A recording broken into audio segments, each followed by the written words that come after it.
Hello guys, അപ്പോൾ ഇന്നത്തെ വിശേഷം വേറൊന്നുമല്ല, നമ്മുടെ അമ്മുവിൻ്റെ വിരുന്നാണ്. അപ്പം ഞങ്ങളെല്ലാവരും റെഡിയായിട്ട് അവരെ കാത്തിരിക്കുകയാണ്. ഒരു 12:30 ആ ടൈമിൽ വരുമെന്ന് പറഞ്ഞിട്ടുണ്ടായിരുന്നു. അപ്പോൾ എല്ലാവരും ഇങ്ങനെ ഓരോ വർത്താനമൊക്കെ പറഞ്ഞിരിക്കുന്നു. ഇങ്ങനെയുള്ള ഓരോ ടൈമിലാണല്ലോ നമ്മളെല്ലാവരും ഒത്തുകൂടുക. പിന്നെ ഫുഡും മറ്റു കാര്യങ്ങളൊക്കെ നമ്മൾ തൊട്ടപ്പുറത്തെ വീട്ടിലാണ് സെറ്റ് ചെയ്തിട്ടുണ്ടായിരുന്നത്.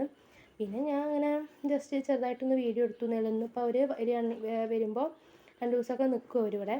പിന്നെ ഒരു 12:30 ആ ടൈമിൽ വന്നിട്ടുണ്ടായിരുന്നു. പിന്നെ കല്യാണം കഴിഞ്ഞ് ആദ്യമായിട്ട് നമ്മുടെ വീട്ടിൽ വരുന്നതുകൊണ്ട് തന്നെ നമുക്ക് ചെറിയൊരു ചടങ്ങൊക്കെ ഉണ്ട്.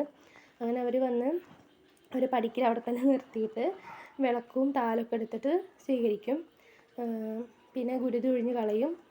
ഗുരുതി ഒഴിഞ്ഞ് കളയുക എന്ന് പറഞ്ഞു കഴിഞ്ഞാൽ പെണ്ണിനും ചെക്കനും കണ്ണും നാവൂറും തട്ടാതിരിക്കാൻ വേണ്ടിയിട്ട് അങ്ങനെ ചെയ്യുന്നതാണ്. എനിക്കറിയില്ല, അച്ഛമ്മ പറഞ്ഞു തന്നതാണ് ഗെയ്സ്. പിന്നെ അത് അവർ രണ്ടുപേരും സുന്ദരനും സുന്ദരിയായിട്ട് വന്നിരിക്കുന്നു ഗെയ്സ്. പിന്നെ എന്താ എല്ലാവർക്കും വെള്ളമൊക്കെ കൊടുത്തു. അത് കഴിഞ്ഞിട്ട് ചേട്ടൻ്റെ വീട്ടിൽ നിന്ന് നമ്മുടെ വീട്ടിലേക്ക് വരുമ്പോൾ ഡ്രസ്സും കാര്യങ്ങളൊക്കെ കൊടുക്കാറുണ്ട്. തിരിച്ചും അങ്ങനെ ചെയ്യാറുണ്ട്. പിന്നെ നമ്മളെല്ലാവരും ഫുഡൊക്കെ കഴിച്ച് തിരിച്ച് വീട്ടിൽ പോയി ഗെയ്സ്.